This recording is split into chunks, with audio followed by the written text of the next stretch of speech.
Hello and welcome to the 100 Podcast. I'm Dan, your mountain man, and today I'm giving you my very first off-the-cuff reactions to Season 5, Episode 7, Acceptable Losses. This is my favorite episode of the season. I loved it. Without a doubt. I know I've said that before, but no, this is the one where I'm like, yes, I love this episode. I love everything about this episode. It was so solid on so many character moments. I loved how we ended it with Clark, and it really reaffirmed that I'm like, oh yeah, I forgot that I've been missing Clark, that we haven't had her really pushing full force as like the lead of the show in a while. And ending on a big agency-filled moment for her was like the cherry on top of an episode that I really loved for a number of reasons. We got great stuff for Gaia, we got great stuff for Monty. Harper had lines? Holy fuck, that's crazy. Echo had some interesting stuff. Raven had some interesting stuff. I'd say for me, the only thing that I was kind of iffy about this episode was the Kane and Abby stuff. Just because it just feels so... It's like a separate idea from everything else going on this season. It's like we have... It just feels kind of out of place in a way, and it's not that it's bad, it's just like, oh, a drug addiction storyline doesn't connect with like anybody else going on in the show, and it just seems very separate, and on top of it, we have Kane not really handling it well. It makes both of them a little bit less likable, because I feel like, obviously, like, we have things like her doing her drugs so that people end up dying on her table, but then also Kane doesn't seem to know how to in any way like help her or work with her about this drug addiction. He just makes these ultimatums, and I don't feel like that's the best way to handle things. And so that feels like a weird sort of side thing that I'm just a little bit like, I don't really know what you're doing here. But to the things I liked, I mean, like I said, I really enjoyed Gaia's moment here with Maddie. I think it was a strong episode for Maddie, and finally getting to see Gaia have like a point on the show. Like, I've always found the character like an interesting idea. I liked that she was Indra's daughter. I liked that she had religious touches to her, but it kind of just felt like, I felt like when she was first introduced, it was like, oh, she'll be more important later. And then I was just like waiting and waiting and waiting for her to like actually be more than just like a Miller tier character, or just be like, when you introduce a new character, you're not expecting them to be Miller tier. You're expecting them to do something the way that Shaw does or something like that. And this was the episode where she really had some great moments. I thought the actress did a fantastic job in her interactions with Maddie, and she felt really genuine and charismatic and engaging, and she felt like a great, smart teacher and someone with faith, and it was a great moment for the two of them. I think that was really interesting, and having Maddie sort of being torn between, what Clark wants her to do versus, wanting to actually show that she's worthwhile, and not knowing what to do about how, everybody's telling her what to do, and everybody's putting less pressure on her, and she doesn't really know how to handle it. And then, the ending of the sort of creepiness of Octavia taking Maddie in as her second, and where it's like, in some ways, that's like a dream come true for Maddie. In other ways, it's like, what does this mean? What the heck is Octavia doing? This is effed up. And it's just something, she's just so creepy this season. And it's like, if you just look at her actions, it's really not super, super terrible, especially like when she brings up other people's actions, but she just has this air of like demon cannibal. But I do want to bring up, so we have the whole biological warfare thing, right? That we all thought it was going to be cannibals, or we're going to find them eating bodies or whatever. But the whole thing with the worms, really cool, really creepy, scary, and smart idea on the writer's part. Having that sort of almost feeling like a filler episode, filler like monster of the week almost, and then really using that in an interesting, philosophical, and scary, ongoing way.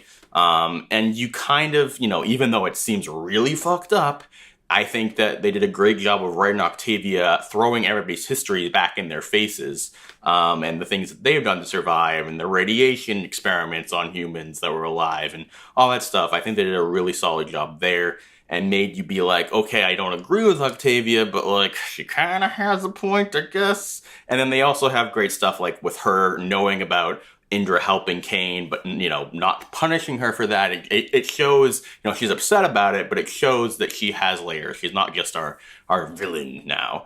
So I thought that was great. We also had so many things happen this episode. I don't even know where to begin.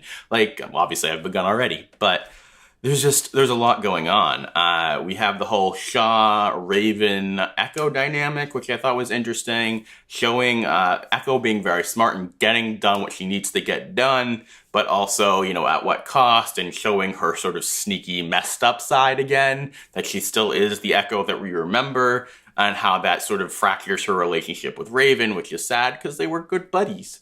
And I like the scenes of them being good buddies. I don't know how I feel about the building of Shaw and Raven.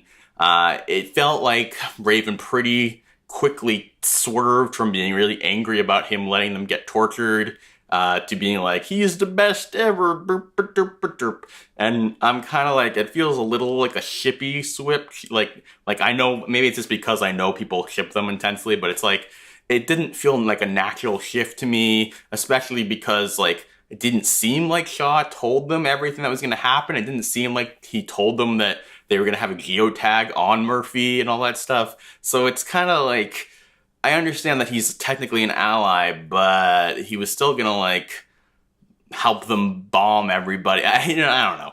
I'm just not a huge fan of Shaw in general, to be honest. But I'll be interested to see what other people think in the comments below if they think that I missed some things. I feel like in general I missed a lot of things happening this episode because I was tweeting and so many things were happening so quickly. Speaking of which, what else happened? Oh my god. So we had the Dioza reveal of her being pregnant, I guess. And that's interesting. Assumedly McCreary's baby. Where will that go? I know the actress was pregnant, so they must have... My assumption is that they add that in as an interesting idea once they knew that she was pregnant. Interesting. I wonder if it means that she's like kind of going after Kane because she wants like a solid father figure for her baby. I don't know. What does this mean for her interacting with Abby? Is she specifically giving her the pills to keep issues continuing with Kane and Abby? I don't know. But I definitely have enjoyed Abby, Dioza's scenes with Kane more than Abby's scenes with Kane lately. So I don't know. I don't know what to feel about all that stuff.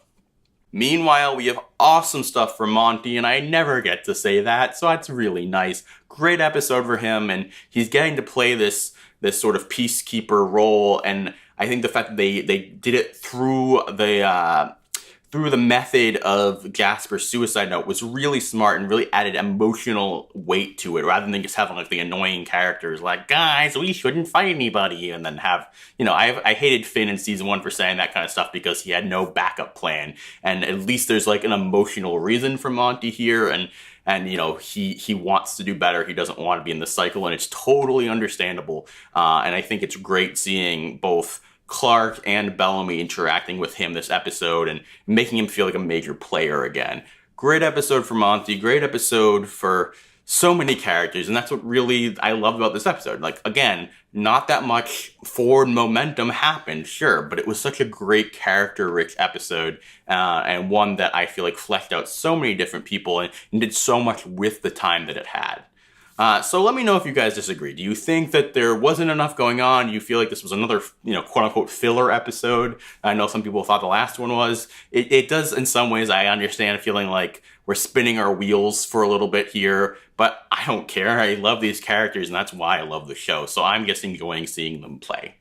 So that's what I think. Let us know what you think in the comments below. And also, if you didn't know, I do an audio podcast about the show every single week. And me and my girlfriend do that audio podcast, and it's released on SoundCloud, it's released on the100podcast.com, all sorts of podcast services around the world. And if you want to be a part of that bigger, longer audio podcast, you can either leave a comment here and we'll talk about your thoughts there. You can email us at the100pod@gmail.com. You can tweet us at the100podcast on Twitter. We love to hear what other people are thinking, their comments, their questions, their theories about what's to come. So please, let us know, and please subscribe to the YouTube channel at youtube.com/doingok. Thank you guys so much for watching, and may we meet again.